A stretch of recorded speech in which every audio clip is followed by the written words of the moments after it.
વિદ્યાર્થી મિત્રો, 3 વ્યક્તિ આકૃતિમાં દર્શાવ્યા પ્રમાણે 200 મીટર ત્રિજ્યાના જુદા જુદા માર્ગ A થી A, B અને C માર્ગે P થી Q તરફ, P થી Q સુધી ગતિ કરીને જાય છે.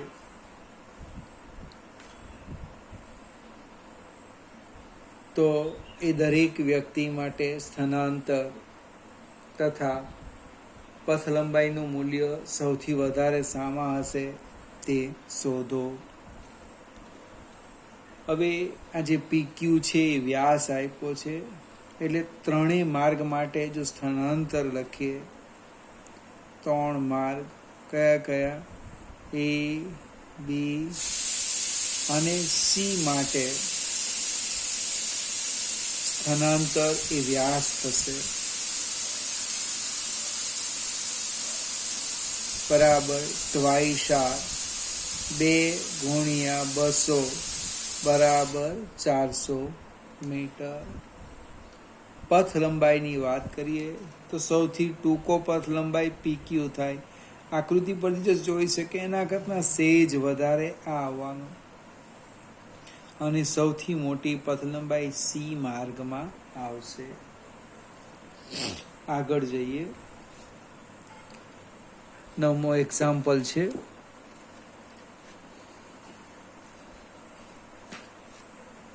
એક સાયકલ સવાર, કંઈક આમ લખ્યું છે, ફિગર દોરતો જાઉં તમને સમજાવું. એક વર્તુળાકાર પથ બતાવ્યો છે. આ એનું કેન્દ્ર બતાવ્યું છે. નામકરણ કંઈક આમ છે, O, P, Q. એક સાયકલ સવાર 1 કિલોમીટર ત્રિજ્યાવાળા એક વર્તુળાકાર બગીચાના કેન્દ્ર O થી અહીંથી ગતિ શરૂ કરે છે તથા બગીચાના કિનારા P સુધી પહોંચે, એટલે અહીંયા આમ જાય. ત્યાંથી તે બગીચાના પરિધ પર સાયકલ ચલાવતા મને QO માર્ગે કેન્દ્ર O પર પાછો આવે છે, એટલે અહીંથી આમ જાય, પછી પરિધ પર જાય છે, ફરી અહીં Q પાસે આવે, પછી આમ આવે છે, આમ O પાસે આવે છે. જો આ ચક્કર કાપવા માટે તેને 10 મિનિટ લાગી હોય, ત્રિજ્યા તમને આપી છે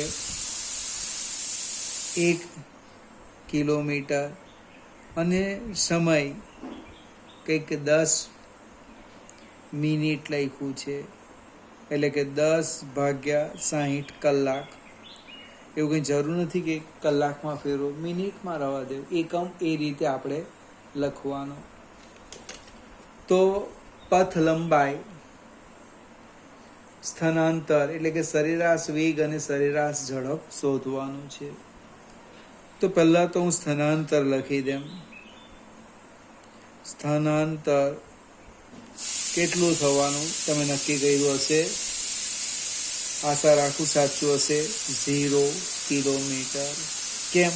તો કે જ્યાંથી નીકળે છે ત્યાં જ પાછો 10 મિનિટને અંતે આવે છે. પથ લંબાઈ લખીએ.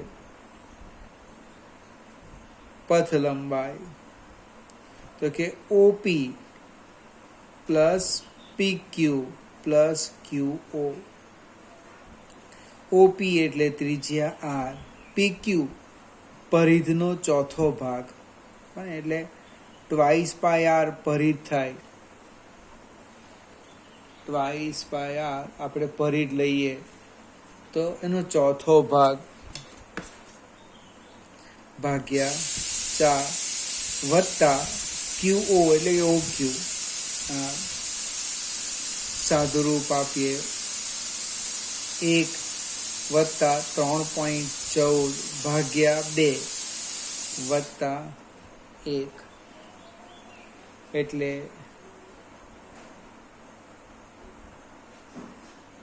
સાદુરૂપ શું થવાનું જોઈએ? 3.1 વત્તા 1 એટલે 2 વત્તા 1.157 બરાબર 3.57 કિલોમીટર. હવે સરેરાશ વેગ અને ઝડપ સામે લખી દઈએ. સરેરાશ વેગ તો લખાય સ્થાનાંતર ભાગ્યા તે માટે લાગતો સમય.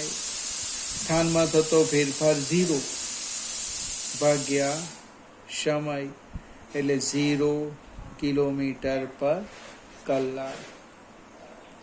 બાજુમાં લખો સરેરાશ ઝડપ એટલે કે પથ લંબાઈ ભાગ્યા તે માટે લાગતો સમય. પથ લંબાઈ 3.57 ભાગ્યા 10 મિનિટ એટલે એને કલાકમાં ફેરવું છે 10 ભાગ્યા 60 કલાક એટલે 1/6 કલાક એટલે 1/6 એનો અર્થ ઝડપ 3.57 ગુણ્યા 6 એકમ લખો કિલોમીટર પર કલાક. જો અહીંયા આપણે સમય 10 લખતે તો એકમ લખવાનું કિલોમીટર પર મિનિટ. એવો કોઈ નિયમ નથી. એકમ મીટર પર સેકન્ડ એ એસઆઈ પદ્ધતિનો છે. પછી કિલોમીટર પર મિનિટ પણ લખાય, કિલોમીટર પર કલાક પણ લખી શકાય. સેજ આપણે આગળ જઈએ. 10મો એક્ઝામ્પલ.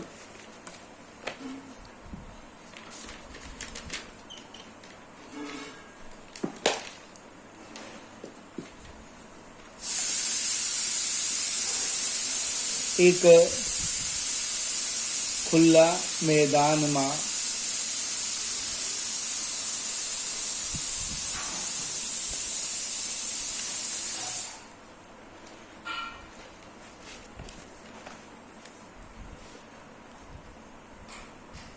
એક કાર ચાલક એવો રસ્તો પકડે છે કે જે દરેક 500 મીટર અંતર બાદ તેની ડાબી બાજુ 60 ડિગ્રીના ખૂણે વળાંક લે છે. એક વળાંકથી શરૂ કરી કાર ચાલકના ત્રીજા અલ્પવિરામ છઠ્ઠા તથા 8મા વળાંક પાસે સ્થાનાંતર શોધો. આ દરેક સ્થિતિમાં કાર ચાલકની કુલ પથ લંબાઈની તેની સ્થાનાંતરના માન સાથે તુલના કરો. હવે ફિગર સમજવા પ્રયત્ન કરીએ તો આપણે માપ એક સરખું લઈએ. 5 સેન્ટીમીટર એટલે 50 મીટર અથવા 4 સેન્ટીમીટર લઈએ એટલે બહુ મોટું નહીં લાગે. આપણે આ રીતના જ શરૂ કરીએ. આ 4 સેન્ટીમીટર એ આમ જતો હતો આમ, પણ અહીંયાથી એ 60 ડિગ્રીનો વળાંક લે છે એટલે આપણે આમ લઈ લઈએ. હવે એ કઈ દિશામાં જવાનો? આમ જવાનો.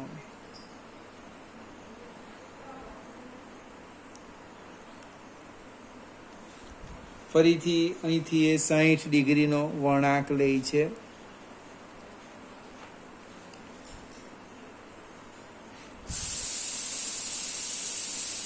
આ રીતે એટલે આમ જાય, એની સાથે 60 બનાવવાનો. ફરીથી અહીંયાથી 60 ડિગ્રીનો વળાંક લે છે. 1 2 3 4 આમ આવે. અહીંથી 60 ડિગ્રીનો વળાંક લેશે. આકૃતિ મારી બરાબર પડી નથી પણ સમજાવી દેમ તમને. આ રીતના ધારો કે આ વળાંક એ લઈ લેમ, અહીંથી શરૂ કરીએ. અથવા એક કામ કરું, ફરીથી એક આકૃતિ દોરી દેમ. જોજો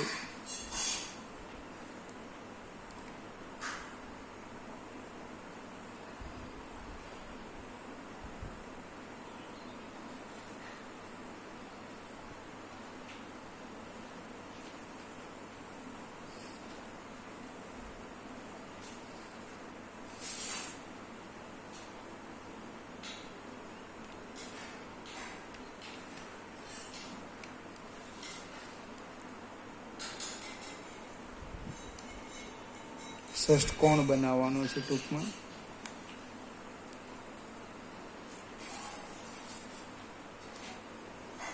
ચાલો જો નામકરણ કરીએ. અહીંથી હું શરૂઆત કરું છું. એ ખરેખર જતો હતો આ દિશામાં, પણ મેં 60 ડિગ્રીનો અહીંથી વળાંક લીધો. અહીંયા નામ આપું બી. બી એ મારો પહેલો વળાંક. ત્યાર પછી હું આમ જતો હતો, ફરીથી મેં 60 ડિગ્રીનો વળાંક લીધો. અહીંયા નામ આપું સી. આગળ જઈએ, ફરીથી આમ જતો હતો, આમ 60 ડિગ્રીનો વળાંક આપી દીધો. નામ આપ્યો અહીંયા ડી. ગતિ જોજો આપણી આમ છે, આમ આ રીતના. સેમ અહીંયા પણ થવાનું 60 ડિગ્રી, આમ થવાનું 60 ડિગ્રી. અહીં A B C D E F, અને અહીંયા એ પાસે આવે છે. ષષ્ઠકોણ બને. પ્રશ્ન છે પહેલો આપણો, આ દરેકની લંબાઈ મને 50 મીટર આપેલી છે. આ પહેલો પ્રશ્ન છે.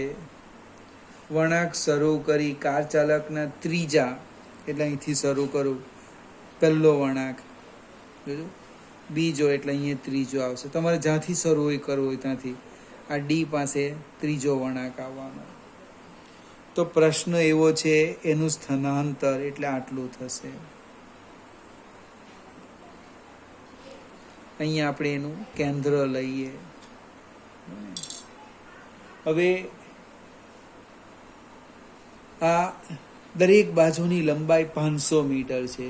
કોઈ પણ બાજુ લો 500 મીટર, 500 મીટર લખવું હોય તો લખી દેજો. તો અહીંયા આપણે એ બી બરાબર BC બરાબર CD બરાબર DE બરાબર EF બરાબર FA બરાબર 500 મીટર.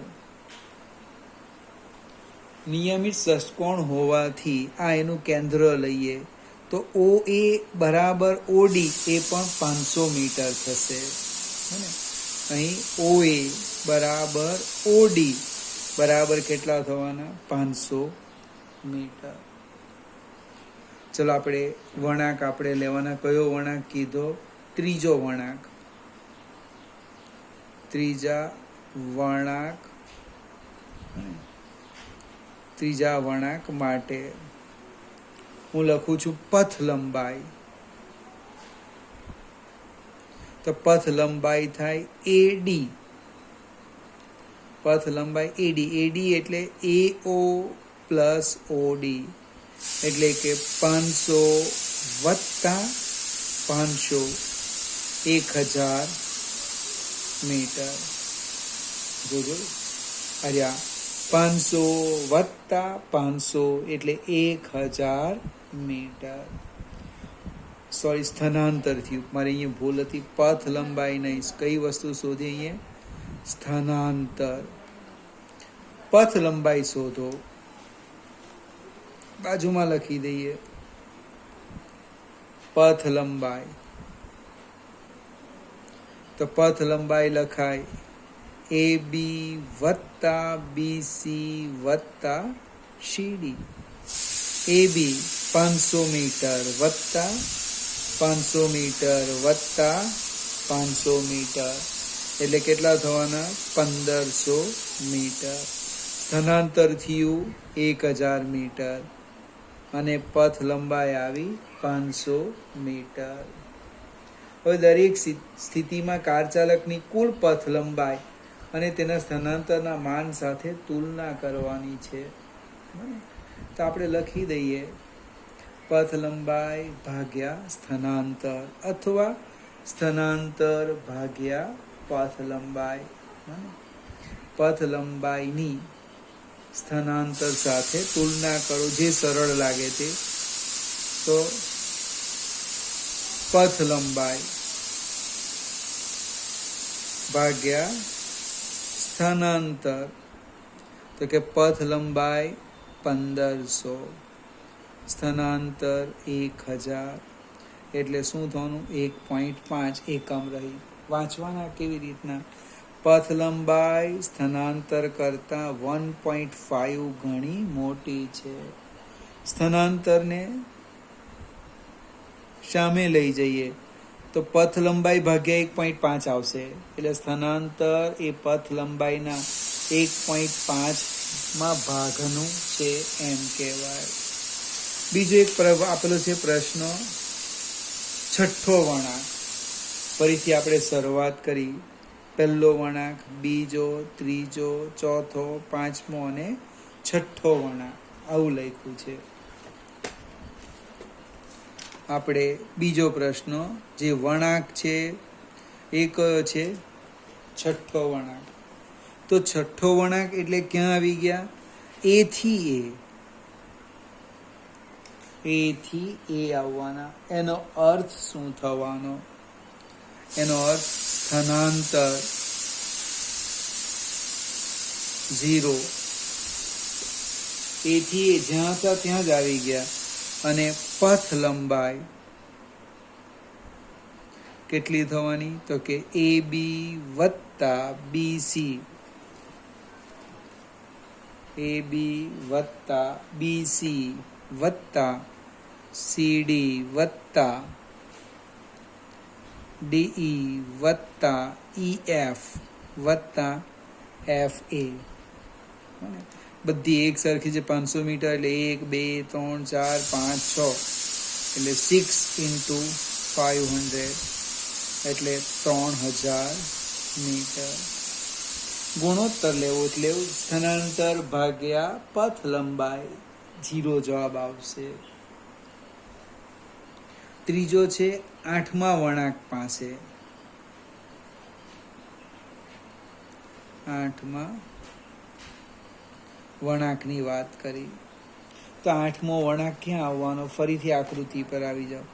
1, 2, 3, 4, 5, 6. 1, 2, 3, 4, 5, 6.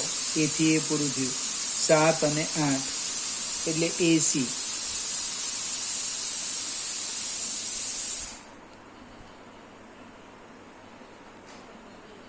બહુ મજાની ચર્ચા આવી ગઈ. ચાલો ફરીથી 8મો વળાંક એટલે સ્થાનાંતર AC ને પથ લંબાઈ, આ બેનો સરવાળો. હવે AC કેવી રીતે શોધવાના? સ્થાનાંતર તો એ આકૃતિમાં ફરીથી જોઈએ. AC શોધવાનું છે. AC સ્થાનાંતર તો કેવી રીતે શોધે? તો આપણે સદિશનો ઉપયોગ કરીએ. આ બે સદિશ છે 500 મીટરના, બને, અને એમની વચ્ચેનો ખૂણો તો કેટલાક મિત્ર શું કરશે? આ લખશે 120. પ્લીઝ આની લખાય. બે તીર જોવાના. તીર આમ જાય છે, આ તીર આમ જાય છે, તો આ ખૂણો લેવાનો 60નો. 60 એટલે હું સ્થાનાંતર લખું. બને કેવી રીતે લખું? આ રીતે લખું છું. AC બરાબર √AB² પ્લસ BC² પ્લસ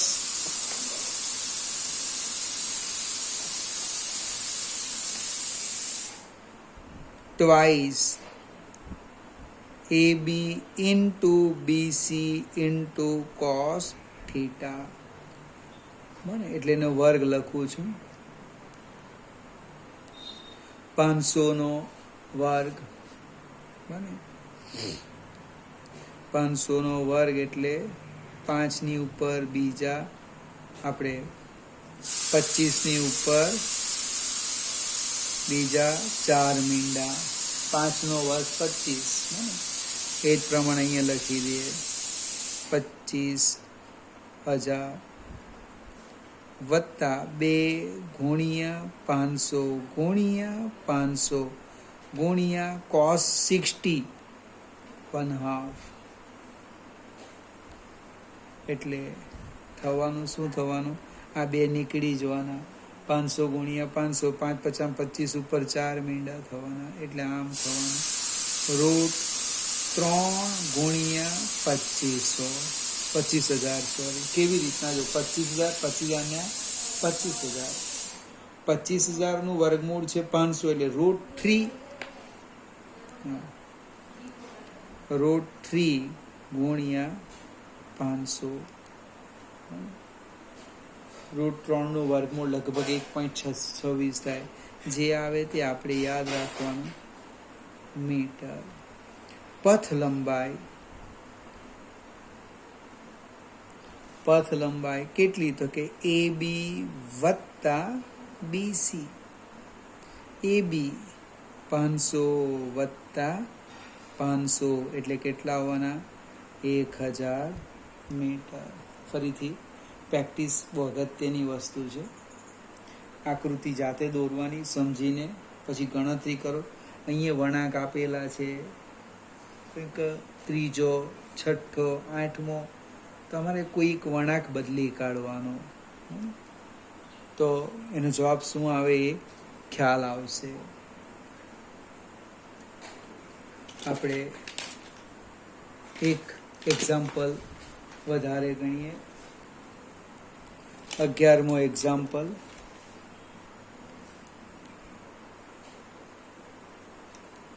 એક મુસાફર એક નવા શહેરમાં સ્ટેશન પર ઉતરીને ટેક્સી કરે છે. સ્ટેશનથી સુરેખ રોડ પર તેની હોટલ 10 કિલોમીટર દૂર છે. ટેક્સી ડ્રાઈવર મુસાફરને 23 કિલોમીટર લંબાઈના વાંકા ચૂકા માર્ગે 28 મિનિટમાં હોટલ પર પહોંચાડે છે. તો એક ટેક્સીની સરેરાશ વેગનું મૂલ્ય કેટલું હશે? શું બંને સમાન હશે? હવે ફિગર સમજાવું. આવા નાના નાના દાખલા જ પૂછાય. બને આ આપણે એક સ્ટેશન લઈ લઈએ. અહીંયા હું લખું છું સ્ટેશન શબ્દ એ, અને એ જ્યાં જવાનો છે એ હોટલ ક્યાં છે? સુરેખ પથ પર. એટલે આપણે સીધી લીટી લખી, એને અહીંયા નામ આપી દેમ બી, અહીંયા લખી દેમ હોટલ. અહીંયા જવાનો છે. આ જે AB છે એ AB આપ્યું છે 10 કિલોમીટર. ટેક્સી ડ્રાઈવર એને કોઈક વળાંક વાળો રસ્તો હશે તેમ સપોઝ કલ્પના કરી આમ ફેરવીને અહીંયા લાવે છે. એ અંતર છે 23 કિલોમીટર. સમય આપ્યો છે 28 મિનિટ.